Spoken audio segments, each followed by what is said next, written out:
తీర్మానం తీసుకొని ఈ ఫస్ట్ 2 రోజులు కూడా వాక్యం చదవలేదంటే మన సీరియస్నెస్ ఎంత కనబడుతుంది?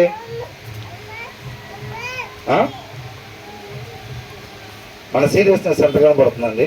శుక్రవారం తీర్మానం తీసుకుంటే వచ్చే శుక్రవారానికి ఆపేసామనంటే సరే పర్వాలేదులే, ఒక 4-5 రోజులు చేస్తుంటారు అని అనుకుంటాం. శుక్రవారం స్టార్ట్ చేసి శనివారానికే లేదు. కాబట్టి మన తీర్మానాలు అలా ఉండకుండా చక్కగా ఇప్పుడు కీర్తనకారుడు కూడా మనం ధ్యానించుకునే దాంట్లో తీర్మానం తీసుకున్నట్టు మనకు కనబడుతూ ఉంది. ఆ తీర్మానాలు ఎప్పటి వరకు తీసుకుంటున్నాడు? ఈ నెల మొత్తం, ఈ వారం మొత్తం, ఈ సంవత్సరం మొత్తం అంటున్నాడా, లేకపోతే ఎలా అంటున్నాడో అది కూడా చూద్దాం. దయచేసి అందరూ కూడా వాక్యాన్ని చదవాలి. ఇప్పుడు ఎన్నోది? 97.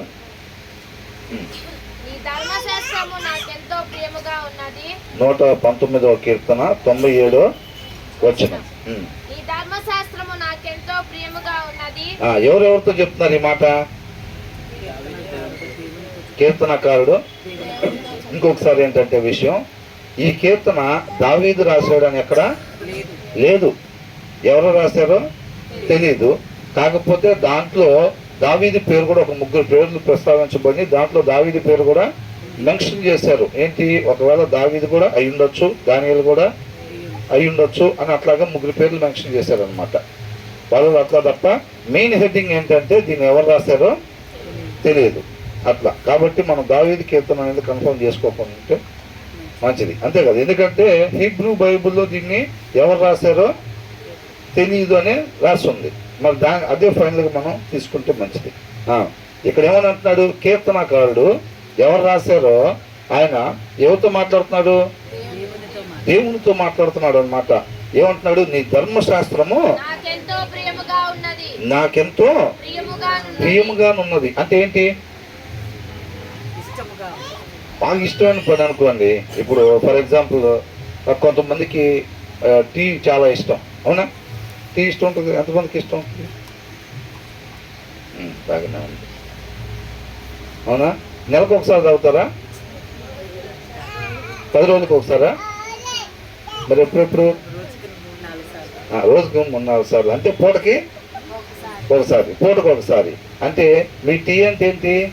ఎంతో ప్రియమైనది బ్రదర్ మాకు, అవునా? టీ అంటే ఏంటంటే ఎంతో ప్రియమైందంట. కాబట్టి మనకు అలాంటివి ఉంటాయి అన్నమాట. ఇక్కడ కీర్తనకారుడు ఏమంటున్నాడు? ఈయనకి ఏంటంటే ప్రియమైంది తాజ్మహల్ టీయో, లేకపోతే 3 రోజెసో, లేకపోతే ఇంకొకటో కాదంట. నీ ధర్మశాస్త్రం నాకెంతో ప్రియముగానున్నది. ఎప్పుడెప్పుడు ధ్యానిస్తాడంట? అంటే కుదిరితే ఆ రోజు ధ్యానించటం, లేకపోతే తర్వాత రోజులు తోసేయటమా? రేపులాగా సరే రేపు చదువుదాం, రేపు ఖచ్చితంగా చదువుదాం. రేపు ఎట్టి పరిస్థితుల్లో టిఫిన్ చేసినా చేయకపోయినా, మంచినీళ్ళు తాగినా తాగకపోయినా, గాలి పీల్చినా పిల్లకపోయినా, ఎప్పుడు? రేపైతే ఖచ్చితంగా చదువుదాం అని అనుకుంటాం. దాన్ని అంటే ఆ మాట అనుకున్నాము అంటే ఇవాళ ఏం చేసినట్టు? దాన్ని రేపటికి తోసేసినట్టే. ఆ మాట అనుకున్నాము అంటే రేపటికి దాన్ని వాయిదా వేసేసినట్టే, అవునా? ఇక అప్పటి నుంచి మనశ్శాంతిగా ఉంటుంది. ఎందుకని? ఆల్రెడీ అనేసుకున్నాం కదా, రేపు చదువుదామని చెప్పి. అమ్మయ్య, ఇంకే ప్రాబ్లం ఉండదు అట్లయితే, అవునా? ఇక మిగతా పనులు స్వేచ్ఛగా చేసుకోవచ్చు. రేపు అనేది వస్తే ఎంత భారమో. కొంతమందికి బట్టలు మొత్తం అట్లాగే ఉండిపోయినాయి అని పొద్దు నుంచి దాన్ని తలుచుకుంటూ దిగులు పడి చీకటి పడే ముందు ఎంతో అయిష్టంగా వాటి దగ్గర చేరి ఇక ఉతుకుతూ ఉంటారు. వాటి గురించి దిగులు ఎప్పటి నుంచి? అంటే వాళ్ళకి అది ఇష్టం లేదా? కొంతమందికి వాక్యం చదవటం కూడా అట్లా అయిపోతుంది. మన క్రిస్టియన్స్ కదా, ఏం చేయాలంట? వాక్యం ఇది ఒకటి ఉందిగా మనకు. అసలు అది చదవలేదు, ఇంకా చదవాల. ఇప్పటికి సాయంత్రం ఇంకా చీకటి పడింది. ఎట్టకేళ్ళకి ఇక మంచం ఎక్కబోయే ముందు ఓ చిన్న కీర్తన, లేకపోతే సామెత లేదన్న ఒక 4 వచనాల్లో చదివి ముగిస్తాం, అవునా? కాబట్టి దేవుడికి ఇష్టమైన లిస్టులో మనం కూడా ఇవాళ ఉండుంటాం అని అనుకుంటాం. చివరిలో ఒక 4-5 వచ్చినది అది, అవునా కదా? అలా ఈయనేమనుకుంటున్నాడంట, ఎప్పుడెప్పుడు చదువుతాడంట, దినమెల్లా దానిని ధ్యానించుచున్నాను అని అంటున్నాడు. I meditate on it all day long అని అంట. అర్థమవుతుందండి? మరి ఇప్పుడు దినం మొత్తం కూడా ధ్యానిస్తానని అంటే కూర్చొని చదివే దాని గురించే కాదండి.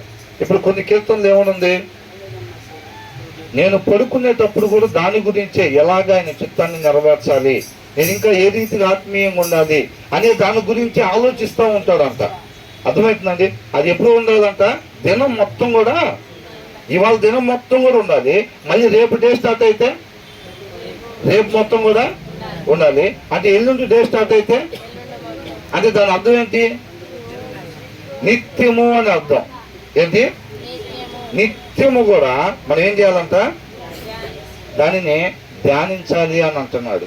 అది కీర్తనకారుడు చెప్తుంది. అర్థమవుతుందండి? కూర్చొని చదివేటప్పుడు మాత్రమే కాదండి, మనం చదవటాన్ని ధ్యానించటం అనేది కాదు.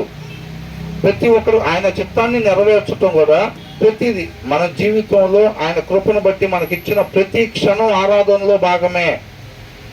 అర్థమవుతుందండి? మిగతా సమయం కూడా మనం ఏం చేస్తున్నాం, ఎలాగుంటున్నాం, ఆయన చిత్తాన్ని నెరవేర్చడానికి మనం గడిపే ప్రతి క్షణం కూడా ఆరాధనలో భాగమే. అది మొత్తం కూడా అర్థమవుతుందండి? కాబట్టి దినం మొత్తం కూడా ఆయన నామానికి మహిమకరంగా మాత్రమే మనం జీవించాలి అని అంటున్నాడు. నీ ధర్మశాస్త్రం నాకెంతో ప్రియముగా ఉన్నది, దినమెల్లా నేను దానిని ధ్యానించుచున్నాను. జ్ఞానం మనకు కొదువుగా ఉంటే ఏమన్నది బైబిల్లో? నన్ను అడగండి, మీకు జ్ఞానం కొదువుగా ఉంటే అని అంటున్నాడు. అవునా? దానికి ఒక 2-3 వచనాలు దీంట్లో ఉన్నాయి, చూద్దాం. ఏం తోడుకున్నాయి అంట? మనం ఎప్పుడు అనుకునేదిగా, మా బాబాయ్ తోడుకున్నాడు, సర్పంచ్ ఈ ఊర్లో ప్రాబ్లం ఏమి, మా బాబాయ్ అన్నంత వరకు నాకేమీ ప్రాబ్లం లేదని అనుకుంటాడు. అవునా? అదే అనుకుంటాం. ఒక్కొక్కసారి వాళ్ళ మీద పూర్తిగా డిపెండ్ అయినప్పుడు మంచి టైంలో వాళ్ళ ఫోన్లు పనిచేయవు. మనకు జరగాల్సిందంతా జరిగిపోయింది, నష్టం అంతా జరిగిపోయిన తర్వాత బాబాయ్ లైన్లోకి వస్తాడు. ఇంకా ప్రయోజనం ఏమైనా ఉండదా? అలాగ మనుషుల మీద మనం ఆధారపడే వాళ్ళగా ఎప్పుడు కూడా ఉండకూడదు. కాబట్టి నిత్య సజీవుడై ఉన్న ఆయన మీద మాత్రమే మనం ఎప్పుడు ఆధారపడి ఉండాలండి. కాబట్టి ఏమంటున్నాడు, నీ ఆజ్ఞలు మనకేం తోడుకున్నాయి? ప్రతి వచనంలో ఒక మాట చెప్తున్నారు అని అంటే, కీర్తనకారుడు ఇలాగ అంటున్నాడు అని అంటే, నీ ధర్మశాస్త్రం నాకెంతో ప్రియముగా ఉన్నది అని అంటున్నాడంటే మనకేం ప్రియంగా ఉందని క్వశ్చన్ వేసుకోవాలి మనం. అంతేనా? ప్రతి వచనం ఊరికి దాన్ని చదువుకుంటూ పోయి ఆయన ఎవరో కీర్తనకారుడు అంట, ఎవరు రాశారో తెలియదు, ఆయన ఇష్టాలు ఏంటి, ఆయనకి ఇష్టం లేని ఏంటో చెప్పేది దాని గురించి వాళ్ళ. అదేనా? ఎవరో ఒక ఆయన ఉన్నాడంట, ఆయనకి ఏమేమి ఇష్టమో ఏమేమి ఇష్టం లేదో ఇవాళ వాక్యంలో అది చెప్పాడు, మన జీవితం ఏమి ఉపయోగపడింది అని అనుకుంటావా? ఆయనకి అది ప్రియముగా ఉన్నది అని ఇక్కడ మెన్షన్ చేశారు అని అంటే ఏమడుగుతున్నాడు దేవుడు? నీకేం ప్రియముగా ఉంది? ఇదే ప్రియముగా ఉందా? ఉంటే మంచిది, రైట్ వేలో వెళ్తున్నామని. ఒకవేళ అలా లేదు అని అనుకుంటే, వాక్యానికన్నా ఇక వేరొకటి మనకి ప్రియముగా ఉంది అంతకన్నా ఎక్కువ అని అనుకుంటే మనం సరి చేసుకోవాల్సింది ఉంది అని చెప్పి దేవుడు మనకి తెలియపరుస్తూ ఉన్నాడు ఆయన కృపను బట్టి. వాక్యము కన్నా ఎక్కువగా ఏదైనా సరే మనకి ప్రియముగా ఉంది అంటే, తాజ్మహల్ అయినా, 3 రోజెస్ అయినా, ఇంకేమున్నాయి, అలాంటి ఏదైనా వాక్యం కన్నా ఎక్కువగా కానీ ప్రియంగా ఉన్నట్టయితే కనుక మనం సరి చేసుకోవాల్సింది ఉంది అని తెలియపరుస్తున్నాడు దేవుడు. తర్వాత ఏమంటున్నాడు? ఏంట? ఆజ్ఞలు, ఆయన వాక్యం. అంటే ఈ కీర్తనలు రాసేటప్పటికి కొత్త నిబంధన లేదు. అప్పుడు ఉందేంటి? పాత నిబంధనలో ఏం చేయాలి? ఆయన ఆజ్ఞలు, ఆయన కట్టడలు గైకొనాలి. అర్థమవుతుందండి? కాబట్టి ఏమని అంటున్నాడు? ఆయన ఆజ్ఞలు, ఆయన కట్టడలు గైకొనాలి. కాబట్టి ఆయన ఆజ్ఞలు, ఆయన కట్టడలు గైకొనాలి. కాబట్టి అప్పుడు ఏమని అంటున్నారు? నీ ఆజ్ఞలు నిత్యము నాకు తోడుగానున్నవి. ఇప్పుడు మన శత్రువుని మించిన జ్ఞానం మనకి కావాలని అంటే మనకేం కావాలి? మనకు కూడా ఆయన ఆజ్ఞలు కట్టడేనా? మనం కూడా బలినీయటమేనా? మన టైంలో దేవుని వాక్యం నేను అదే చెప్తున్నా. అంటే ఇందాక మాట వినపోతే ఈ మాట అర్థం అవదు. ఆ టైంలో కొత్త నిబంధన లేదు కాబట్టి వాళ్ళు ఆ టైంలో ఆజ్ఞలు కట్టడలు గైకొనటం.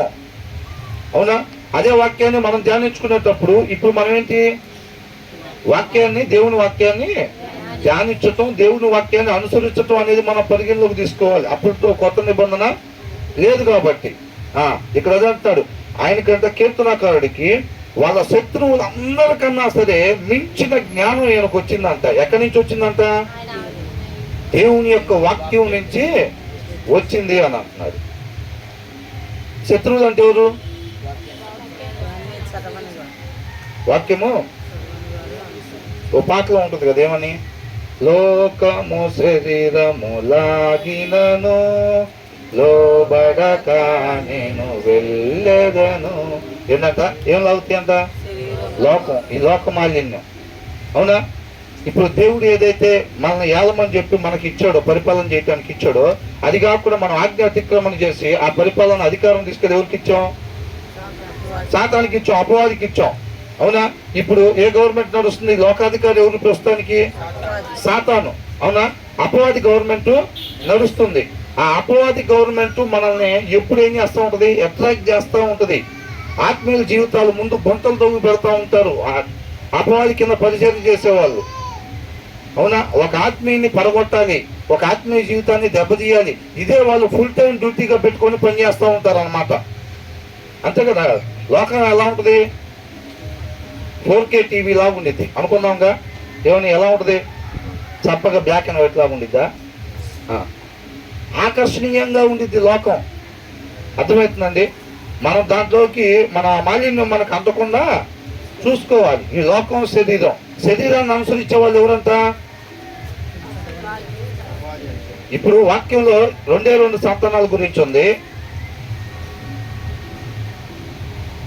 వాక్యంలో ఏమనుంది? ఎంతమంది సంతానాలు? 2 సంతానాలు. ఒకటి, ఎవరైతే వాక్యాన్ని అనుసరిస్తారో వాళ్ళు దేవుని పిల్లలు అనబడతారు, నిత్య జీవం వారసులు వాళ్ళే. ఇంకొకరు ఎవరు? ఎవరైతే శరీరాన్ని అనుసరిస్తారో వాళ్ళు అపవాది సంతానం వాళ్ళు. అర్థమవుతుందండి? ఎవరు శరీరాన్ని అనుసరిస్తే అపవాది సంతానం? మన శరీరాన్నే. అర్థమవుతుందండి? మన శరీరమే. అది ఏది చెబితే అది చేసాము అని అంటే మన ఎవరు సంతానం? అపవాది సంతానం. వాక్యాన్ని మాత్రమే అనుసరించే వాళ్ళు ఎవరు సంతానం అంట? దేవుని సంతానము. కాబట్టి చక్కగా ఆ పాటలో రాసి పెట్టారు. ఏంటంట? లోకం అంటే ఏంటి? ఈ లోకాధికారి అపవాది యొక్క గవర్నమెంట్ అన్నమాట. అన్ని అట్రాక్షన్స్ తో మనం దారి మళ్ళిద్దామని చూస్తూ ఉంటాడు అనమాట. అది దాంట్లో మనం పడిపోకుండా ఇంకొకటి ఏంటంట? శరీరము. ఒకటి లోకము, అంటే ఈ లోక మాలిన్యం అన్నమాట. డబ్బు, పేరు, ఆరోగ్యం, ఇలాంటివన్నీ కొంతకాలం మాత్రమే ఉండిపోయే వాటిని సంపాదించుకోవటానికి మనం చూస్తూ ఉంటాం. అది లోకం అంట. లోకంలో ఏముందంట? శరీరాశ, నేత్రాశ, జీవడంబం. అవి తండ్రి వలన కలిగినవి కావు. కాబట్టి మనం దాంట్లో పడిపోకుండా మనం చూసుకోవాలి. ఇంకొకటి దేంట్లో అనుకున్నాం? ఒకటి లోకము, ఇంకొకటి శరీరము. అర్థమవుతుందండి? శరీరాన్ని ఒక మనిషి ఎప్పుడు అనుసరిస్తాడు చెప్పండి? హృదయంలో వాక్యం లేనప్పుడు మనిషి దేన్ని అనుసరిస్తాడు? బాల్యం నుంచి హృదయం మోసకరమైంది. ఎప్పుడైతే ఆ హృదయంలో దేవుని వాక్యం ఉంచినప్పుడే ఆ హృదయాన్ని మనం లోపరుచుకున్నట్టుగా. ఇప్పుడు ఒకళ్ళ నుంచి ఇటు వచ్చారు అనుకోండి, ఒకళ్ళ అక్కడి నుంచి ఇక్కడికి వస్తే వాళ్ళు ఎలాగొచ్చారు? ఆ చెప్పు తొక్కొచ్చారా, తొక్కకుండా వచ్చారా? ఆ మ్యాట్ మీద కాలు వేసారా, లేకపోతే కింద ఉన్న మ్యాట్ మీద వేసారా? వాళ్ళు ఎన్ని అడుగుల్లో వచ్చి అన్ని లెక్కేస్తారేంటి? అన్ని జాగ్రత్తగా గమనిస్తారేంటి? ఇప్పుడు ఇక్కడి నుంచి అక్కడికి వెళ్ళారు అనుకోండి, ఇటు నుంచి వెళ్ళారా, అటు నుంచి వెళ్ళారా, పై నుంచి వెళ్ళారా, కింద నుంచి దూరం వెళ్ళారా? రేపు మనల్ని అడుగుతారు. ఎక్కడ? తీర్పు గేటు దగ్గర. అయ్యే కదా అడిగేది. అవునా? అయ్యి ముఖ్యం. వాటి కోసం వచ్చాం మనం. కొద్దిగా సౌండ్ అయితే ఎక్కడ ఏంటది? ఎప్పుడు తయారు చేశారు దాన్ని? క్లాత్ ఎప్పుడు తయారు చేశారు? రేకులా ఎప్పుడు తయారు చేశారు? ఏ మెటీరియల్ అది? కల్తీ కలిసిందా లేదా? మొత్తం అయిపోయిన తర్వాత ఇటేదో సౌండ్ వినపడుతుంది ఏంటి అని చెప్పి అప్పుడు ఇటు ప్రతి దాని మీద క్షుణ్ణంగా పరిశోధన చేస్తారు. ఎటు నుంచి వస్తున్నారు, ఎటు పోతున్నారు, ఏ వయసు వాళ్ళు వస్తున్నారు, మొత్తం వాక్యం గురించి అదే అంత లోతు మనకెందుకండి. ఏదో పైన జస్ట్గా ఒక 2 నిమిషాలు ప్రార్థన, 3 పాటలు, ఒక 20 నిమిషాలు వాక్యం, అంతవరకు సరిపోద్దిగా. మిగతా వాటి మీద కదా మనం టైం కేటాయించాల్సింది. ఆయన కృపను బట్టి మనకి ఇచ్చిన సమయం దేని మీద ఇన్వెస్ట్ చేయాలంట? ఈ వ్యర్థమైన వాటి మీద, అంతేనా? చాలామంది టైం వేస్ట్ చేసుకుంటూ ఉంటారు అట్లాగా. కాబట్టి అదే నేను మొదట్లోనే చెప్పా, ఏంటో కొంచెం అంతా ఇట్లా ఉన్నారు, స్టార్టింగ్లోనే చెప్తే బెస్ట్ కొంచెం స్టడీగా ఉంటారని చెప్పి. కాబట్టి శరీరాన్ని ఎప్పుడు అనుసరిస్తారు? హృదయంలో వాక్యం లేనప్పుడు శరీరాన్ని అనుసరిస్తారు ఎవరైనా, అవునా? ఇప్పుడు హృదయంలో వాక్యం వేసామనుకోండి, అప్పుడు దాంట్లో నుంచి మంచి అనేది వచ్చింది, దాంట్లో నుంచి వచ్చే మంచిని శరీరం అనుసరిస్తూ ఉండిద్ది, అంతే కదా. ఇప్పుడు హృదయంలో వాక్యం లేదనుకోండి, ఆ హృదయం బాల్యం నుంచి ఎలాంటిది? మోసకరమైంది. అప్పుడు దాంట్లో మనం వాక్యం వేయలేదు అనుకోండి, ప్రతిదినం దాంట్లో నుంచి మోసకరమైంది వచ్చింది, ఈ శరీరం ఆటోమేటిక్ ఏం చేసింది? ఆ మోసకరమైన దాన్ని అనుసరించుకుంటా వెళ్ళిపోయింది. అలా మోసకరమైన దాన్ని అనుసరిస్తే ఎవరి సంతానం అంతా? అపవాది సంతానం అని అంటున్నారు, అవునా? ఇక్కడ అది అంటున్నాడు, నా శత్రువులని మించిన జ్ఞానము అవి నాకు కలుగజేయుచున్నవి. ఏంటంటే శత్రువులు? లోకము, శరీరం. మనం వాటి నుంచి జాగ్రత్తగా మన ఆత్మీయ జీవితాలని కాపాడుకోవాలి. వాటి మీద మనకి జయం రావాలి, వాటిని మించిన జ్ఞానం. లేకపోతే మన ముందు ఎవరైనా మన ఆత్మీయ జీవితాలు దెబ్బతీయటానికి ప్రయత్నం చేస్తూ ఉంటే, మనం అనుకున్నాం కదా, కొంతమంది ఆత్మీయులు ఏం చేస్తారంటే ఆయన రాజ్య స్థాపన చేయటం కోసం పరిచర్యలో ఉంటారు. వాళ్ళు ఎక్కడికి వెళ్ళినా వెలిగింపబడిన కొవ్వొత్తి ఎక్కడికి వెళ్ళినా సరే ఏ పనిలో ఉంటుంది? అనేక కొవ్వొత్తుల్ని వెలిగించే పనిలో ఉంటుంది, అవునా? ఒక ఆత్మీయుడు వాక్యంతో నింపబడిన, అంటే బైబిల్లో వాక్యం అనేది వెలుగుతో పోల్చబడింది కాబట్టి చెప్తున్నా. ఇప్పుడు వెలిగించబడి ఉన్న ఒక ఆత్మీయుడు ఈయన ఎక్కడికి వెళ్ళి ఏం మాట్లాడతాడు? ఈయన చూపు ఎలా ఉంటుంది? ఈయన మాట ఎలా ఉండిద్ది? ఈయన ఎవరిని కనపరుస్తాడు? క్రీస్తుని కనపరుస్తాడు. ఆ రాజ్యం కట్టే పనిలో తిరుగుతూ ఉంటాడు ఈయన, ఎక్కడ తిరిగినా కానీ. అది దేవుని పరిచర్యలో తిరుగుతూ ఉంటాడు. ఆరిపోయిన కొవ్వొత్తి ఏ పని మీద తిరుగుతూ ఉంటాడు? అపవాది పరిచర్యలో తిరుగుతూ ఉంటాడు శుభ్రంగా. ఒక మందలు పట్టున్నాడు ఏం చేస్తాడండి? సోమవారం వాణిని అడుగుతాడు, మంగళవారం అడుగుతాడు, శనివారం జీతాలు వస్తాయిగా. శనివారం ఏం చేస్తాడు? 6 తాగేవాడు, అంటే 90 తాగేవాడు క్వార్టర్ కొనుక్కొచ్చుకుంటాడు. మిగతా ఎవడో కంపెనీ కావాలి కదా, ఏం చేస్తాడు? ఆయనకి ఫోన్ కొట్టి పిలుస్తాడు అని, అవునా? అరే రాదా, నేను ఆరిపోయాను శుభ్రంగా, నువ్వు ఈ మధ్య చర్చికి పోతున్నావు అని ఆడికి చెప్తుంటే విన్నా, కాబట్టి సార్ చెప్పారు నేను తీసుకెళ్ళమని. ఏ సారు? బ్లాక్ సార్ చెప్పారంట వాడిని తీసుకెళ్ళని. చాలా మంది ఆడిపోయిన వాళ్ళు ఉన్నారు కదరా, నాకే ఎందుకు చేసామంటే సార్ చెప్పారా. వాళ్ళు వద్దు, వాళ్ళని ఆల్రెడీ పోయినసారి ఇట్లాగే తీసుకెళ్ళావు, వాళ్ళు ఆల్రెడీ ఆరిపోయారు, కొద్దిగా గొప్ప మిణుకు మన వాళ్ళు ఆల్రెడీ వాళ్ళు ఆరిపోయారు, వాళ్ళు పూర్తిగా, వాళ్ళతో మనకు పనేం లేదురా, వాడే ఈ మధ్య వెళ్తున్నాడంట, వాడికి ఫోన్ చేసి తీసుకెళ్ళాను సార్ చెప్పారు, అందుకే నీకు ఫోన్ చేశాను రా అని అంటాడు. సరే అదే పదా అంటాడు. ఊరకనే వస్తుందంటే మన వాళ్ళు వినాయలను వదిలిపెట్టే పరిస్థితి ఉన్నదిగా. అంటే నుంచొని చెప్పేవాళ్ళైనా కూర్చొని వినే వాళ్ళతోనే సమానం. కాబట్టి ఇంకా ఆల్రెడీ కొద్ది గొప్ప బలహీనత ఉన్న వాడికి ఫోన్ చేసి అదే మన వాళ్ళు ఎవరిని పిలవట్లా నిన్నే పిలుస్తున్నానంటే ఇంకా ఆగేది ఉంటుందా? వెళ్ళిపోతారు ఇంకా, అవునా కదా. కాబట్టి మనం వాటి మీద అలా గుంతలు తవ్వే వాళ్ళ మీద మనకి విజయం కావాలి అని అంటే వారికి మించిన జ్ఞానం మనకి ఉండాలన్నమాట. అదే అంటున్నాడు, నీ ఆజ్ఞలు నిత్యము నాకు తోడుగా ఉన్నవి, నా శత్రువులను మించిన జ్ఞానము. ఎంతమంది కావాలనుకుంటున్నారు? మన శత్రువుల్ని మించిన జ్ఞానం మనకి. మిగతా వాళ్ళు వద్దనుకుంటున్నారు అనుకుంటా. మా శత్రువులాగే మేము కూడా ఉంటే బాగుండిద్దామా? చేయెత్తడానికి నామూసియా? 1 కేజీ బంగారం పంచుతున్నారు అనుకోండి బయట, ఎవరెవరు కావాలంటే బైక్లో అనౌన్స్మెంట్ చేస్తే, దారిలో బండి మీద పోతున్నా, బండి ఆపి సైకిల్ మీద పోతున్నా, కారులో పోతున్నా సరే కొద్దిగా వినపడి చూనబడిందంటే వెంబట కష్టం బ్రేక్ కొట్టేసి గ్లాస్ దించి గ్లాస్లో నుంచి పెట్టి ఏమండి మాకు కూడా కావాలి, ఊరకనే ఇల్లు ఇస్తున్నాం అంటే మాకు కావాలని అంటారు. అదే వాక్యం అంటే శత్రువుల్ని మించిన జ్ఞానం మనకి ఇచ్చేదంతా దేవుని వాక్యం అంట. ఆ వాక్యం ఎంతమందికి ఆ వాక్యం సరేలే ఏంటంట పాటా బియ్యం కన్నా దారుణమైన పరిస్థితి. పాటా బియ్యం ఎత్తున్నారన్న గబగబా పోతున్నారు వెనకాడికి. వాక్యం అంటే ఏమంటున్నారు? ఎంతమందికి కావాలి అలాంటి జ్ఞానం అని అంటే ఏముంది లేదు, వాక్యం ఏముంది. ఇంకేదైనా ఉంటే చెప్పండి. నెక్స్ట్ మా పిల్లల్ని మా ఆయన కూడా తీసుకుని వస్తాం. ఏమండి మనిషికి 1 కేజీ అన్నారు అనుకోండి, మనిషికి 1 కేజీ బంగారం అంటే ఎంతమంది ఉంటారు అక్కడ? ఇప్పుడు ఇక్కడికి వచ్చినట్టే భర్తని ఇంటికాడ పెట్టి పిల్లల్ని ఇంటికాడ పెట్టి వెళ్తారా? బీరకాయ పీసు చుట్టంతో సహా అక్కడే ఉంటారు. ఊళ్ళో ఉండేవాళ్ళు కానీ చెన్నై నుంచి ఛార్జీలు నేను పెట్టుకుంటాలే కానీ కేజీ బంగారం ఇక్కడ మామూలు విషయం కాదు. నీకు పోతే 1 గ్రామ్ పోయింది, ఛార్జీలు నేను వేస్తాను కానీ వచ్చేయండి అని అంటాం. ఇదంతా మా ఊళ్ళో. ఏమా ఇదంతా నీ వాళ్ళేనా? మొత్తం మా వాళ్ళే సార్. ఇంటి పేరుతో చూసుకుని ఆధార్ కార్డులో ఉంటుంది మొత్తం. దేనికి? మనిషికి 1 కేజీ బంగారం ఇస్తానంటే వాక్యం చెబుతాను. సరే నేను వెళ్తాలే కానీ మీరు ఆ కూర ఉండే పని చూడండి, ముందు అది చూడండి. ముఖ్యమైన పని ఏంటంట? ముఖ్యమైన పని అందరు కలిసి జాగ్రత్తగా చేయండి, నేను పోయేస్తా ఈ లోపల చర్చికి అని అంటాం. అంటే కేజీ బంగారం ఎక్కువ, వాక్యం ఎక్కువ. కేజీ బంగారం మనల్ని ఆజ్ఞ అతిక్రమణ చేసి పాపం చేసి ఆ బావిలో పడ్డాం కదా, ఆ బావిలోంచి మనం బయటికి తెచ్చిద్దా?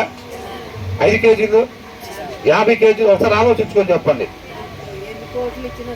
ఎన్ని కోట్లు ఇచ్చినా చాలదు మనకి నోటితో చెప్పడానికి. అవునా?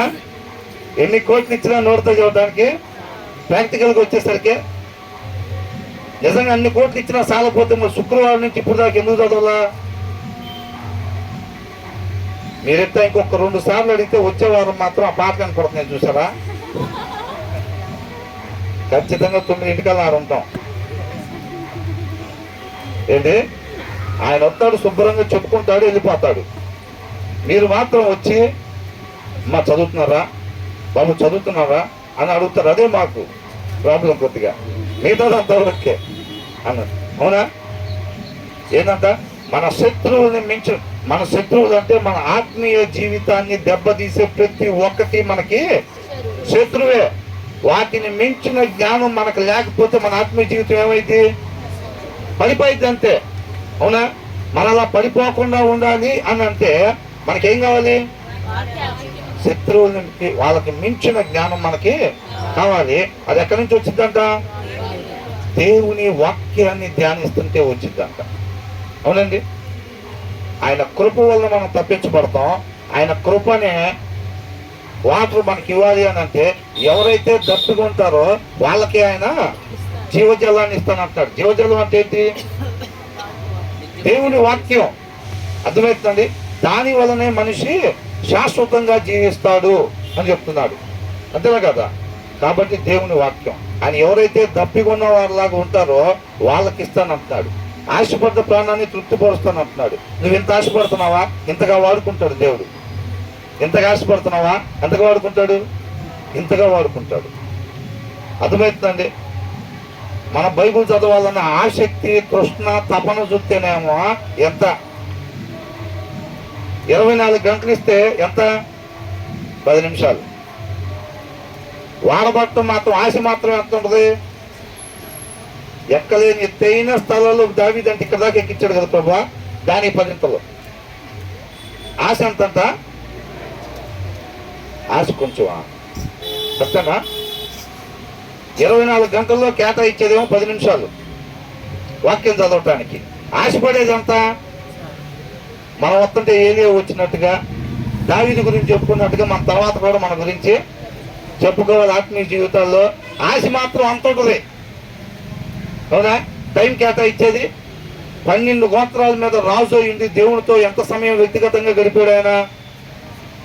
అది దప్పుకుంటాం అంటే ఎంతమంది దప్పుకుంటున్నారు అంటే బడామని టెంట్లు చినిపోయేది చేతులు ఎత్తటం. చదివారా వాక్యం మనకి నుంచి వాటికి వరకు అంటే ఏం లేదు. నోటి మాటను తీసుకుంటాడా దేవుడు? అంతరంగంలో ఉన్నదే తీసుకుంటాడు. అవునా? ఏదో గబగబా కింద 4 వచనాలు చదివేస్తే మనం క్లోజింగ్ పెట్టుకోవచ్చు అని అంటే 4 వచనాలు చదివేసి చెప్తాం, అయిపోయింది. కానీ ఇది అర్థం దగ్గరికి వెళ్ళేటప్పుడు ఒక ఉద్దేశంతో వెళ్ళాలనుకున్నాం. ఏంటో ఉద్దేశం? ఏదన్నా సరి చేసుకోవాల్సింది అది చూపించినప్పుడు సరి చేసుకోవాలి అనే ఒక ఉద్దేశంతో అర్థం దగ్గరికి వెళ్తే ప్రయోజనం ఉంటుంది. ఒక్కసారి వెళ్ళినా చాలు. ఆ ఉద్దేశం లేకుండా అర్థం దగ్గరికి 150 సార్లు వెళ్ళిన ప్రయోజనం ఉంటుందా? ఏం లేదు. అది చూపించింది, ఓకే ఇక్కడ ఉంది మచ్చ, ఇక్కడ ఉంది సరి చేసుకోవాల్సి ఉంది, చూపించో బాగానే ఉంది, అయినా నేను సరి చేసుకునేది లేదు. ఎందుకంటే ఆ ఉద్దేశంతో నేను నీ దగ్గరికి రాలా. శుక్రవారం వస్తే పుణ్యం, ఆదివారం పొద్దున్నే వస్తే పుణ్యం అని అనుకుంటే ప్రయోజనమే. అర్థం కాడికి వెళ్తే పుణ్యాలు ఏమి ఉండవు. అక్కడికి పోయిన తర్వాత ఏది సరి చేసుకోమని అది చూపించిద్దో దాన్ని సరి చేసుకుంటే అర్థం దగ్గరికి వెళ్ళినందుకు మనకి మేలు కలిగింది. ఏదైతే ఆ మార్గం ఉందో ఆ మార్గం నిత్య జీవానికి నడిపించింది మనం. అవునా? వాక్యం అర్థం దగ్గరికి. కాబట్టి అది చూపించినప్పుడు సరి చేసుకోవాలన్న ఉద్దేశంతో మనం వాక్యం దగ్గరికి వెళ్ళాలి అని అంట. ఇక్కడ 4-5 వచనాలు చూపెడతాం అంతే.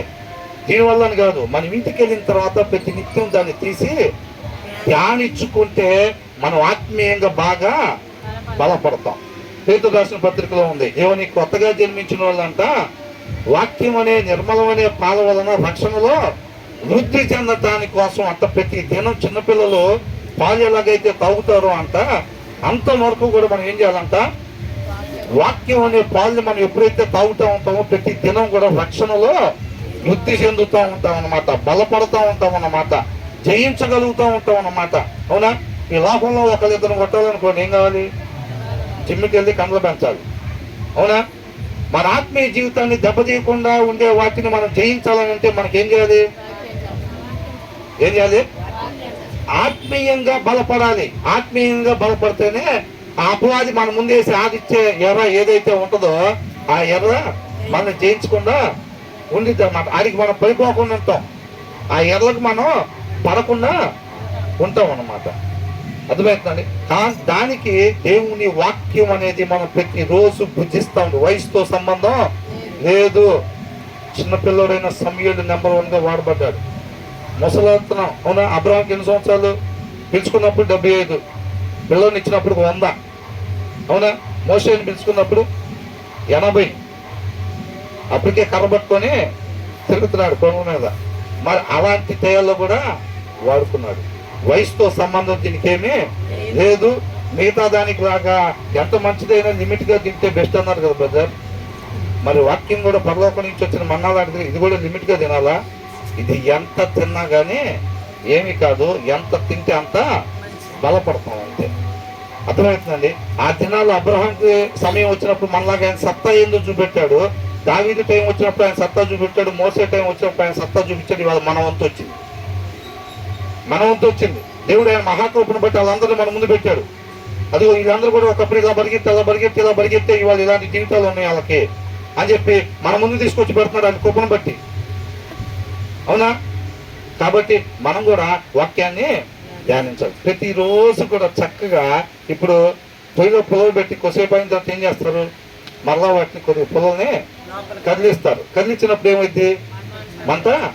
దేవుడు కూడా ఏం చేస్తాడంటే మన ఆత్మీయ జీవితం చదవట్లేదు అనుకోని పొలలు కదిలించినట్టుగా కొంచెం కదిలిస్తాడు, పెద్దగా మండుతాం అని చెప్పి. అవునండి? ప్రతిరోజు ఆయన కృపను బట్టి ఏం చేస్తున్నాం? శుక్రవారం నుంచి వాళ్ళ దాకా వాక్యం చదవలేదని అంటే ఎలా ఉన్నాయి మన ఆత్మీయ జీవితాలు? ఏందో సూర్యుడు అనుకుంటే తెలుగుతున్నట్టుగా. అవునా? వాటిని దేవుడు ఏం చేస్తున్నాడు? కదిలిస్తున్నాడు. ఇప్పుడు కదిలిస్తుంటే ఏమైంది? మంట పెద్దదయ్యి ఆశ కలిగిద్ది మనలో. వాక్యం చదివేది కూడా దానికోసమే.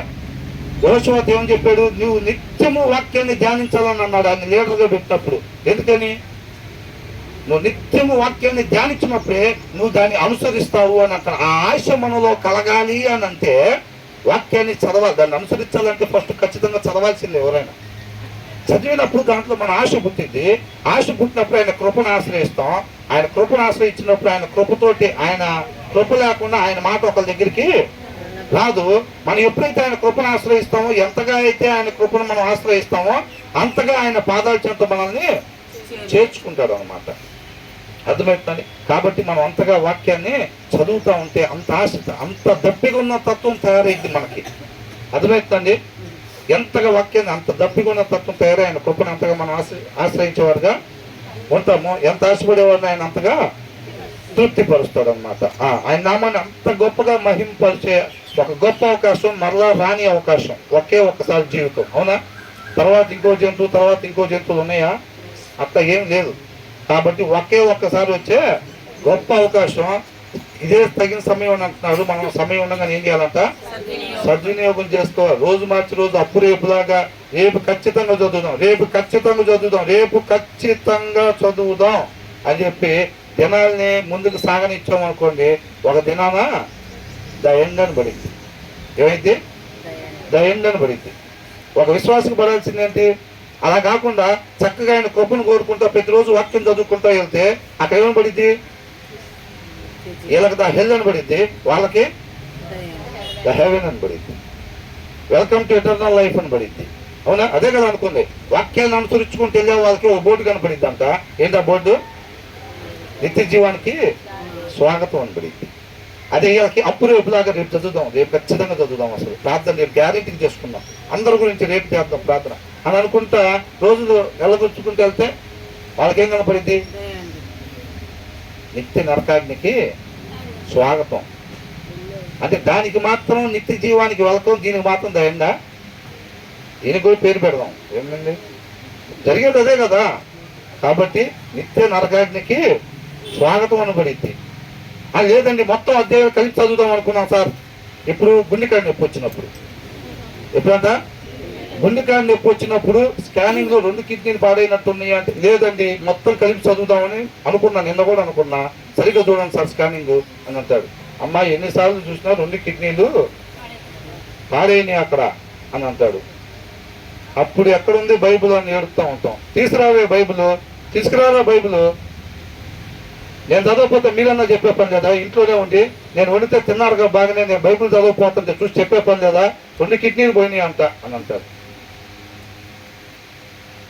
మేము రోజు చదువుకుంటున్నాంగా, మేము చెప్పేది మా ప్రభుత్వం ద్వారా తెలియపరుస్తున్నాంగా చదువుకోమని. చదవచ్చుగా నువ్వు, వంట ఉండవు బాగానే ఉంది, మిగతా టైంలో టీవీల కాడ చేరకపోతే ఏమైంది, లేదా ఫోన్ల కాడ అన్నీ అంటున్నాడు కాదండి, అందరూ నుంచొని చెప్పే నేను కూడా. అవునా? కాబట్టి వాక్యాన్ని ఖచ్చితంగా ధ్యానించాల్సిందే. కీర్తనకారుడితో మన అదే చెప్తా ఉన్నారు కీర్తనకారుడు ద్వారా. నా శత్రువుకి మించిన జ్ఞానం అవి నాకు కలుగజేయుచున్నవి.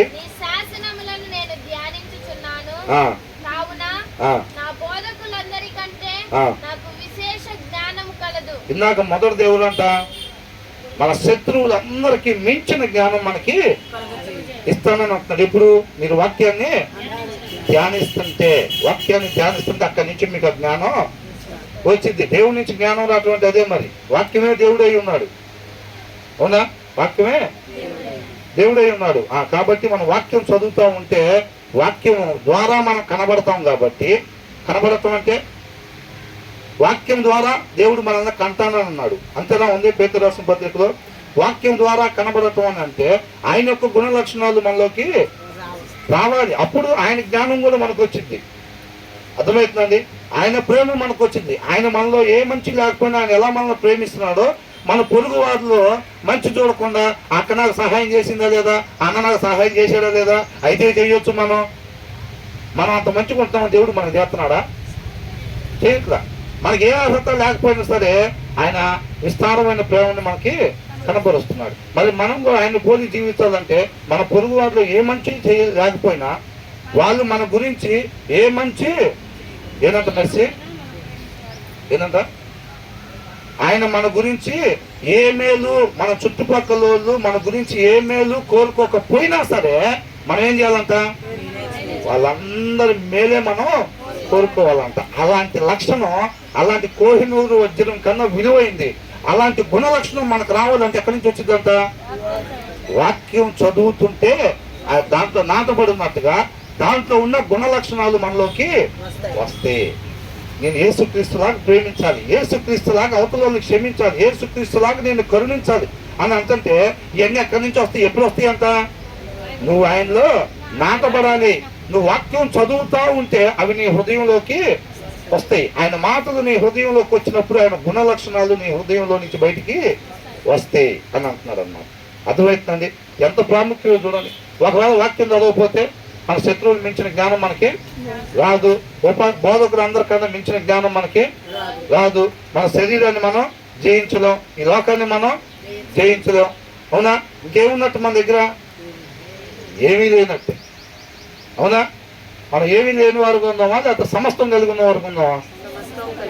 మన తినటానికి లేకపోయినా, ఆరోగ్యం లేకపోయినా, లేకపోతే డబ్బు లేకపోయినా దేవుడు ఉంటే చాలు. ఆయన కృప అయితే ఇంకొక రోజు ఇచ్చాడు అనుకోండి, ప్రభు దేని కొరకు ఇచ్చావు ఈ దినం, ఆ పని కొరకే నేను జీవించలాగే దినం మొత్తం నీ కృపతో నీ శక్తి ద్వారా నువ్వే నన్ను నడిపించినాను. అదేగా మన పని.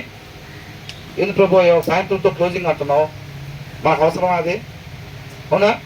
ఆయన రేపు కూడా ఇచ్చాడు అనుకోండి, మన సృష్టికర్త ఆయన. అవునా? ఆయన రేపు కూడా ఇచ్చాడు అనుకోండి మనకి, అంటే ఇంకా పని ఉంది.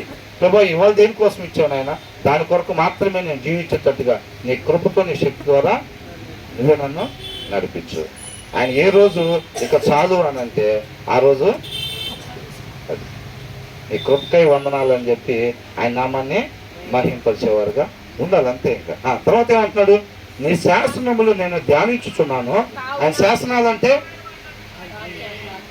మనం అనుకోవాలి దేవుని వాక్యం. దేవుని వాక్యాన్ని అంతా నేను ధ్యానించుచున్నాను కావున, ఒకవేళ ధ్యానించకపోతే ఆ బోధకులు అందరికంటే విశేష జ్ఞానం కలగదు. ఇందాక కూడా వాక్యాన్ని ధ్యానించకపోతే శత్రువునికి మించిన జ్ఞానం మనకి కలగదు. అర్థమవుతుందా? కాబట్టి చాలా అవసరం ఇది మనకి. మన ఆత్మీయ జీవితాల్లో మన శత్రువులు మించిన జ్ఞానం మనకు కానీ లేకపోతే మాత్రం సమస్తం పోయినట్టే. కాబట్టి నీ శాసనములు నేను ధ్యానించుచున్నాను కావున నా బోధకులందరికంటే. ఇప్పుడు ఒక స్కూల్లో ఒక స్టూడెంట్కి ఆ చెప్పే లెక్చరర్ ఎవరైతే ఉంటారో, చెప్పే టీచర్ ఎవరైతే ఉంటారో ఆయన కన్నా కానీ తక్కువ టైంలో ఆ లెక్కలు కానీ అవి చేయగలుగుతుంటే ఎంత గొప్పగా ఉంటుంది అసలు. అవునా? ఒకవేళ ఆయన ఎక్కడన్నా తప్పేసినప్పుడు, సార్ అక్కడ ఇట్లా వేసేదని చెప్పి ఈ పిల్లోడు పదే ఎక్కడన్నా తప్పు చేసినప్పుడు చెప్పగలుగుతుంటే ఎలా ఉంటుంది అసలు. అలా ఒక 2 సార్లు చెప్పినప్పుడు ఆ క్లాసులో ఉన్న పిల్లలు మొత్తం ఏమనుకుంటారు, అది సార్ అని ఎప్పుడన్నా పొరపాటున తక్కువని అట్లా తప్పు పడిద్దాము, కానీ ఇంటి దాన్ని అమ్మటే పెట్టేసుకుంటాడు అసలు అని అంటాడు. అవునా? అట్లాంటిది అనమాట. ఏమంటున్నాడు, వాక్యాన్ని ధ్యానిస్తానంట, నా బోధకులందరికంటే నాకు విశేష జ్ఞానము కలదు. ఇంగ్లీష్లో టీచర్స్ అని ఇచ్చాడు. అవునా? ఇంగ్లీష్లో టీచర్స్ అనే పదం ఇచ్చారు. I have more insight than all my teachers అని అంటున్నాడు. మోర్ ఇన్సైట్ అని అంటే అంతరార్థం అని అర్థం. ఇన్సైట్, సైట్ అంటే ఏంటి? సైట్ అంటే చూపు, చూడటం. మోర్ ఇన్సైట్ అంట. ఇన్సైట్ అంటే అంతరార్థం, లోపల ఉన్న దాన్ని అర్థాన్ని మనం చూడగలగటం అనేది అనమాట. అది ఎలా వచ్చింది? కొంతమంది అంటారు, నేను బైబుల్ చదువుతున్నాలే కానీ నాకు ఆ కీర్తనకాడు అంటే ఆ రాసిన ఏమంటారు, రాసిన వాళ్ళని రైటర్. ఇప్పుడు ఆ రైటర్ యొక్క ఉద్దేశం ఏంటో నాకు అర్థం అవట్లేదు బ్రదర్. నేను చదువుతున్నానులే కానీ ఆ రైతుల యొక్క ఉద్దేశం నాకు అర్థం అవట్లేదమ్మా. నేను చదువుతున్న వాక్యం కానీ నాకు ఆ సారాంశం అర్థం అవట్లేదమ్మా అని అంటూ ఉంటారు కొంతమంది. అంటే ఏం లోపం? ఇదే లోపం, ఇన్సైట్. దాంట్లో అంతరార్థం మనకి తెలియట్లా. ఆ జ్ఞానం కావాలని అంటే ఏం చేయమంటున్నాడు? వాక్యం ధ్యానించాలన్నాడు. ఆయన కోరుకోవాలి. జ్ఞానం మీకు కొదువుగా ఉంటే ఏమంటున్నాడు? నన్ను అడగండి అని అంటున్నాడు. అవునా? కాబట్టి వాక్యం చదివేటప్పుడు మనం ప్రార్థన చేసుకుని ఎందుకు చదువుతాం? ప్రభువా, నువ్వు ఏ ఉద్దేశం కొరకు దీన్ని రాపించావో ఆ ఉద్దేశాన్ని మాత్రమే నేను పొందుకునేటట్టుగా నీ కృపతో నన్ను నడిపించు ప్రభువా అని చెప్పి మనం ప్రార్థన చేసుకొని వాక్యాన్ని చదవటం మొదలు పెడతాం. అవునా? కాబట్టి అప్పుడు దేవుడు తప్పనిసరిగా నీతిమంతులు ప్రార్థనల కొరకంతా ఆయన చెవులు ఎటువంటి సమాధానం ఇవ్వడానికి అంత సిద్ధంగా ఉంటాడంట. నీతిమంతులు అంటే ఎవరు? వాక్యాన్ని అనుసరించేవారు. అవునా? వాక్యాన్ని అనుసరించిన వాళ్ళు ప్రార్థన చేస్తుంటే దేవుడు ఏం చేస్తాడంట? ముఖాన్ని పక్కకి తిప్పేసుకుంటాడు అంట. అర్థమవుతుందండి? వాక్యాన్ని అనుసరించడం సంగతి పెట్టండి. వాక్యాన్ని అసలు చదవలేకుండా వచ్చి ఏడుకొచ్చి ఏడ్చుకుంటూ ప్రార్థన చేసి మేకలు దొరుకుతున్నాం అనుకోండి, ఏమైతే ఎడుబాతీయో మనకు తెలియదు, కానీ దేవుడి దగ్గరికి మాత్రం అయ్యి చేరుకో. వాక్యంలోని చెవునుంది. అవునా? నీతి మంతుల ప్రార్థన కోరకంటే ఆయన చెవులొగ్గి ఉంటాయి అని అంటున్నాడు. వాక్యాన్ని అనుసరించే వాళ్ళ ప్రార్థనకి ఆయన జవాబియడానికి నేను రెడీగా ఉంటానని అంటున్నాడు. వాక్యాన్ని ఎవరైతే అనుసరించారో వాళ్ళు ప్రార్థన చేసినప్పుడు నా ముఖాన్ని నేను పక్కకి తిప్పేసుకుంటాను అని అంటున్నాడు. అర్థమవుతుందండి? నీ ప్రార్థన నా ప్రార్థన దేవుడు ఆలకించాలి అని అంటే మనం ఎలా ఉండాలి? వాక్యాన్ని అనుసరించిన వాళ్ళుగా, నీతిమంతులుగా మనం ఉండాలంతే. మన ఇష్టం వచ్చినట్టు వారం అంతా గడిపేసి శుక్రవారం వచ్చి ప్రార్థన చేయగానే అది డైరెక్ట్గా నువ్వు రిసీవ్ చేసుకున్న సమాధానాలు మొత్తం కింద వేసేసేమని చేస్తారు. అట్లాగా మనం అనుకుంటే మనల్ని మనం మోసం చేసుకున్నట్టు అది. కాబట్టి నా బోధకులందరికంటే విశేష జ్ఞానం నాకు కలుగుతుంది. నీ ఉపదేశము నేను లక్ష్యం చేయుచున్నాను అంటే ఏంటంట? ఇంగ్లీష్లో ఉంది for I obey your precepts అని ఉంది. ఐ ఒబే అని అంటే విధేయత. అవునా? ఇంగ్లీష్ నుంచి తెలుగు తర్జుమా కాబట్టి మనం ఇంగ్లీష్ దాన్ని ప్రాముఖ్యంగా తీసుకోవాలి. ఒబే అంటే ఏంటి? విధేయత. విధేయత అంటే ఏంటి? లోబడటం అంటే ఇప్పుడు నేను అనుకున్నా కదా, నన్సిని ఆ బాటిల్ వాటర్ నన్సి అంటే ఓకే అన్న అని చెప్పి ఈకున్నట్లు ఉన్నాడు అనుకోండి, అదే నా విధేయత. మరి ఓకే అన్న అన్నాడుగా. విధేయత అంటే ఏంటి? అది తీసుకొచ్చి ఇవ్వాలి. కాబట్టి for I obey your precepts అంటే నీ ఉపదేశాలను నేను అనుసరిస్తున్నాను అని అర్థం. అవునా? ఐ ఒబే అంటే విధేయత అంటే ఏంటి? నీ వాక్యం చెప్పాను అలాగే ప్రభా నీ వాక్య ప్రకారం నేను అని చెప్పి నోటి మాట చెప్పేసి అలాగే అన్న ఇస్తానన్నా వాటర్ అని చెప్పి ఈట్లేదు అనుకోండి, మనం కూడా నోటి మాటతో ఓకే ప్రభా రాసుకో అక్కడ ఓకే అని మన ఇష్టం వచ్చినట్టు వారం అంతా తిరిగి వస్తున్నాం అనుకోండి, ఏమైంది? మనకి జ్ఞానం రాదని అంటాడు. ఏ జ్ఞానం? For I obey your precepts, నీ మాటకు నేను విధేయత చూపించి దాని ప్రకారం నడుచుకున్నాను కాబట్టి I have more understanding than the elders అని అంటారు. జనరల్గా లోకంలో ఉండే మాట ఏంటి? వృద్ధులకి ఎక్కువ జ్ఞానం ఉండిద్ది, వాళ్ళు చాలా చూస్తుంటారు జీవితం. కాబట్టి ఏదైనా తెలియకపోతే పెద్దవాళ్ళని అడగాలి, మా నాన్న అడగాలండి. ఏదైనా కొనాలని అంటే మా నాన్న అడగాలండి, రూపాయలు 2 రూపాయలు కాదు కదా అంటారు. ఎందుకని వాళ్ళ నాన్న అడగాలి? వాళ్ళ నాన్న చాలా జీవితం చూస్తుంటాడు, ఒడిదొడుకులు చూస్తుంటాడని. ఈయన వాళ్ళ నాన్న ఉంటే ఆయన అడుగుతారు ఒక మాట, ఎందుకని మంచిదని. అవునా? వృద్ధులకి అలాంటి జ్ఞానం ఉండదని వాళ్ళకి మించిన జ్ఞానం మనకు వచ్చిందంట. ఎప్పుడు? వాక్యాన్ని లక్ష్యం చేసినప్పుడు, దానికి ఒబే అయినప్పుడు. ఇవన్నీ మనకు కావాలా లేదా? వృద్ధులకు మించిన జ్ఞానం కావాలా లేదా? యేసుక్రీస్తు వారు తప్పిపోయినప్పుడు యెరూషలేము మందిరం దగ్గర వదిలిపెట్టేసినప్పుడు తప్పిపోయారు కదా, అక్కడ కూర్చొని జ్ఞానులతో తర్కిస్తూ ఉన్నారంట, పెద్దలతో తర్కిస్తూ ఉంటే వాళ్ళు ఆశ్చర్యపోయారంట. ఈ జ్ఞానం ఈయనకి ఎక్కడి నుంచి వచ్చిందని. ఎక్కడి నుంచి వచ్చింది? తండ్రి మాటని జ్యూసులాగా తాగుతున్నాడు అంతే. అర్థమైందా ఈ భాష? కొద్దిగా తేడా ఉన్నా సార్ రిసీవ్ చేసుకునే ప్రయత్నం చేయండి. అర్థమైందా? తండ్రి మాట అంటే మాటే, ఆయన లెఫ్ట్ అంటే లెఫ్ట్, రైట్ అంటే రైట్. అది తీసుకెళ్ళేది ఎవర్ లాస్టింగ్ లైఫ్, నిత్య జీవానికి. మనం ఏం చేసాం? పండు తినొద్దు అంటే లెఫ్ట్ అంటే ఏం చేసాం? రైట్ తిరిగాం. కాబట్టి పైకి నిత్య జీవానికి పోవాల్సి వెళ్ళిపోయాం, కింద బావిలో పడ్డాం పోయి. అవునా? సృష్టికర్త ఏది చెబితే అది మనం చెయ్యాలంటే. ఆ జ్ఞానం మనకు అవసరం కాబట్టి దాని గురించి రాపించేది ఇది. జ్ఞానం దేవుంది బ్రదర్, డబ్బు బ్రదర్, ఎవరైనా ఒక 0 దగ్గర పడాల్సిందే బ్రదర్. ఏంటంట? కొంతమంది అట్లా అనుకుంటారు గ్రామంలో, ఏమని? కొంతమే ఎవరినైనా అంటారు. ఏంటంట? కొంతమే. నిన్నే లాస్ట్ డేట్ అంటే ఏముందో ఒక 50,000 ఇచ్చి రాయరా మన పేరు అనుకుంటా, స్థలాలు రాసుకుంటున్నారంట, నిన్నతో లాస్ట్ డేట్ అయిపోయిందంట అని అంటారు. అంతేముంది? బాబు నేను రాపించుకుని వస్తాను చూడని చెప్పి ఆయనకి వెళ్ళి జోబు నుంచి ఒక 50,000 తీసి సైలెంట్కి ఇస్తే ఏంటంట, మా అత్త కొండూరు మా అత్త రాసేసి ఇచ్చేస్తారు వాళ్ళు. అవునా? అక్కడ రాస్తారు. అట్లాగా అవన్నీ చేసినందుకే వెళ్ళేవారికి అంటారు. ఎక్కడికి? అది అక్కడ కలర్ఫుల్ సీరియల్ చూడబాక టీవీలో 4Kలో అన్నాం కదా, ఇక్కడ కూడా 4K మంటలు చూడు 8 రంగుల్లో వస్తున్నాయి అంటారు. అదన్నా బయలుదేరండి అంటారు. మీ వాళ్ళు అందరూ ఆడే ఉన్నారు అంటారు. కలిసి సీరియల్ చూశారు కదా, ఆత్మీయులు ఏంటి చర్చికి రాకుండా మనం వేరే వాళ్ళతో కలిసి చూస్తే జనాలకి పుకారైపోయిందని మనం కలిసి చూద్దాం అని చెప్పి కలిసి చూస్తే ఆడ కూడా కలిసే ఉండాల్సి వచ్చింది. కాబట్టి జ్ఞానం కలిగి ఉండమంటున్నాడు. ఈ జ్ఞానం మనకు అవసరం అంటున్నాడు. నీ ఉపదేశంలో నేను లక్ష్యము అని అంటే ఏం ఉపదేశం అండి? ఉపదేశం అంటే ఏంటి అసలు? ఉపదేశం అంటే ఏంటి అసలు? మంచి మాటలు. ఇంకా ఉపదేశం అంటే ఎవరో చెప్పారు, ఏదో దేవుని వాక్యం. అది ఇప్పుడు చెప్పేది మీకు ఉపదేశం నాకేం కనపడుతుందా? కనపడుతుందా లేదా? దీన్నే ఉపదేశం. దీన్ని లక్ష్య పెట్టడం అని అంటున్నాడు. దీన్ని పరిగణలో తీసుకోవటం అంటాడు. ఇప్పుడు నేను చెప్పే మాట ఎవరి మాటని మీరు నమ్ముతున్నారు? వాక్యంలో ఎట్టున్నమని చేస్తే మా సమాధానాలు అయ్యే రాసుకోండి. ఇంకా మన వాక్యం ఎప్పుడెప్పుడు చదవాలి చెప్పండి, రాసుకోండి. దినమెల్లా చదివామా శుక్రవారం? లేదు మేం చేసామా అని అడగబాకండి. ఏం చెయ్యాలి అని అడగండి. వాక్యంలో ఏం చేయాలనుందో చెబుతాం, రాసుకోండి. మీరు సమాధానాలన్నిటికీ తెలుసు, కానీ చెయ్యమంతే.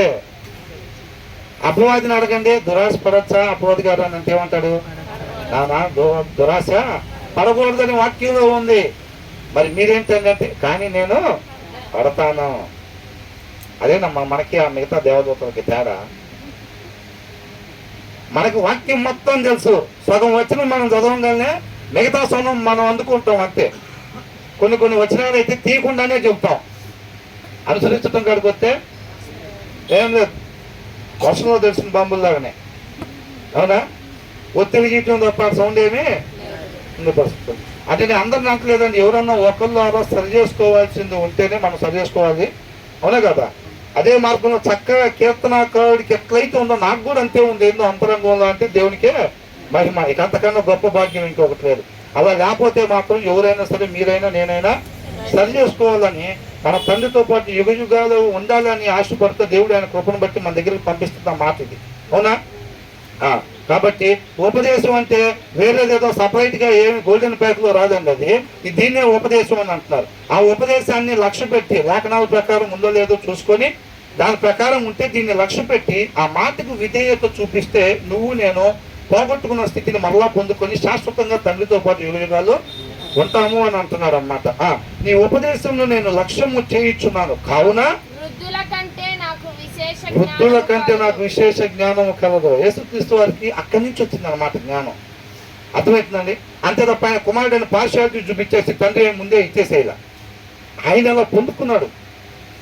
అబ్రహాం సంతాన స్వభావాన్ని, శరీర స్వభావాన్ని ధరించుకుని నార్మల్ పర్సన్ లాగా జన్మించాడు కదా యేసుక్రీస్తు వారు. అవునా? ప్రత్యేక శక్తులతో జన్మించాడా? అలా ఏ శక్తులు లేకుండా నార్మల్ పర్సన్ లాగా అదే మనం ఉన్న బావిలోనే దేవుడు పరిశుద్ధాత్మ ద్వారా ప్రవేశపెట్టాడు. మళ్ళాగా ఆజ్ఞ అతిక్రమణ చేసి బావిలో పడేటట్టుగా చేయగా ఏం చేశాడు? ఆ బావిలోకి యేసుక్రీస్తు వారిని ఎలా దింపాడు? పరిశుద్ధాత్ముడి ద్వారా. అంటే మనం అవిధేయత చూపించి మనం బావిలో పడ్డాం. ఆయన అవిధేయత చూపించకుండా బావిలోకి పరిశుద్ధాత్ముడి ద్వారా పెట్టబడ్డాడు. ఎందుకు? దాంట్లో ఉన్న వాళ్ళు బయటికి ఎలా రావాలో తెలియటం కోసం, ఆ మార్గాన్ని ఏర్పరచడం కోసం, అందరికీ కనపరచడం కోసం. జీవితం ఇక మళ్ళీ మనం తండ్రితో పాటు యుగాలు ఉంటామని ఒక ఆశ కూడా లేకుండా మనం అందరం కూడా నిత్య నరకాగ్నికే ఇక ప్రతి ఒక్కరు పాపులమే అని అనుకున్న స్థితిలో ఏం చేయాలో మనిషికి తెలియని దిక్కుతోస్తున్న స్థితిలో ఉన్నప్పుడు ఆయన మనల్ని ప్రేమించి ఆయన కృపను బట్టి ఆయన కుమారుడు అనే రక్షకుని మనకి తారులాగా ఇచ్చాడనమాట. అవునా? దాని గురించి మనం ఒక కీర్తన ధ్యానించుకున్నాం చక్కగా మనం అంతకుముందు. ఇక్కడ ఏమని అంటున్నాడు? శత్రువులకి మించిన జ్ఞానం వచ్చిందంట. తర్వాత ఏమొచ్చిందంట? బోధకులందరికన్నా మించిన జ్ఞానం వచ్చిందంట. తర్వాత ఏమంటున్నాడు? వృద్ధులందరికన్నా, ఈ లోకంలో వృద్ధులకి విశేష జ్ఞానం ఉంటుందంట. వాళ్ళకి మించిన జ్ఞానం మనకి వచ్చిందంట. ఎప్పుడు? వాక్యాన్ని లక్ష్యం చేసినప్పుడు, దానికి విధేయతని చూపించినప్పుడు. తర్వాత ఏమంటున్నాడు? సరే, ఆ కింద 4 వచ్చిన కూడా మనం కంప్లీట్, వాస్తవానికి 104 కంప్లీట్ చేసుకుందాం అనుకున్నాం. అయితే సమయాన్ని బట్టి ఇంతతో ముగిద్దాం. సరేనండి? ఎందుకంటే మనకి అక్కడ దాకా ధ్యానించుకోవాలనేది ఏముంది? నేను అడిగితే చెప్పమంటారా 4 వచనాలు కూడా అంటే మీరు చెప్పమంటారు. నా దేశ దేవుడి కృపను బట్టి అంతగా మీరు దప్పుకున్నారు కాబట్టి ఆ దేవుడి కృపను బట్టి నాకు 112, 120 వచ్చిన దాకా నేను చక్కగా చెప్పగలుగుతాను ఆయన కృపను బట్టి. కాకపోతే సమయానికి మనం కూడా పరిగణ తీసుకోవాలి. ఎంతో సంతోషించదగ్గ విషయం ఏంటంటే మనకన్నా వయసులో ఎంతో పెద్ద అయినా సరే అసలు ఈ వయసులో ఎంతసేపు కూర్చోటం అంటే సామాన్య విషయం కాదు. అది కేవలం వాక్యం మీద ఉన్న ఆసక్తి. అదే మమ్మల్ని నిత్యము జీవింపజేసింది. అన్నిటికన్నా ముఖ్యం అదే అని చెప్పి నడువులు నొప్పి పుడుతున్నా, కాళ్ళు నొప్పి పుడుతున్నా, మోకాళ్ళు నొప్పి పుడుతున్నా సరే శ్రేష్టమైంది అంతకన్నా విలువైంది ఈ లోకంలో లేదు. కాబట్టి వాటి కోసం వాళ్ళు కూర్చొని సమయాన్ని గడుపుతూ ఉన్నారు. అవునా? అలాంటి వాళ్ళ ముందు నుంచోబెట్టి అభాగ్యుడైన నన్ను దేవుడు మహాకృపను బట్టి ఈ రీతిగా నిలబెట్టి నడిపిస్తున్నాడు. కింద వచ్చిన వాళ్ళు చక్కగా ఉంటే ఆయన ఆజ్ఞ ఇస్తే వచ్చాను నేను ఇక్కడికి. కీర్తనాకారుడు కూడా అదే అంటున్నాడు. ఆజ్ఞ ఇస్తే మేమేదో వచ్చి ఎక్కడేదో చేస్తున్నట్టుగా అంత షో ఆఫ్గా ఏమి లేదు. ఆయన ఆజ్ఞించాడు, నువ్వు ముందెళ్ళి అక్కడ నా పిల్లలు ఉన్నారు, నా గెస్టులు ఉన్నారు, నాకు విలువైన వాళ్ళు ఉన్నారు, తీసుకెళ్ళి వాళ్ళకి పోయాను అన్నాడు. వచ్చేసాను. నేను ఏదన్నా కొద్దిగా షో చేశాను అనుకోండి, వాడు తీసేసి ఇంకొకరిని పెట్టను అంటాడు. అక్కడ సౌండ్ షో చేస్తే ఏమైంది, తీసేసి దావీదుని పెట్టను అన్నాడు. అవునా? అంత షో చేసామనుకోండి, ఇక ఎంతటితో ముగించబడిద్ది, వచ్చే వాళ్ళ నుంచి వేరే వాళ్ళు వస్తారు. అంతే కదా. నేను చెప్పే కదా, మాకు పెళ్లి చేసిన ఆయన పెద్ద బిషప్ గారిలోకి వచ్చాడు. తర్వాత చూస్తానంట ఆయన పరిస్థితి ఎట్లయింది, జనాలు మొత్తం కలిసి తన్ని ఆయనకి ఎక్కడ పంపించారో కూడా తెలియదు. షో ఆఫ్ చేస్తే అట్లా అయిపోయింది పరిస్థితి. కాబట్టి ఎప్పుడైనా సరే ఇక్కడ ఉండే కాపర్ గురించి, ఇలాగా నాలాగా మధ్య మధ్యలో వచ్చే వాళ్ళ గురించి కూడా మీరు రెగ్యులర్ ప్రేయర్స్లో జ్ఞాపకం చేసుకోమని కోరుకుంటా ఉన్నాను. దేవునికి మహిమ కలుగును గాక.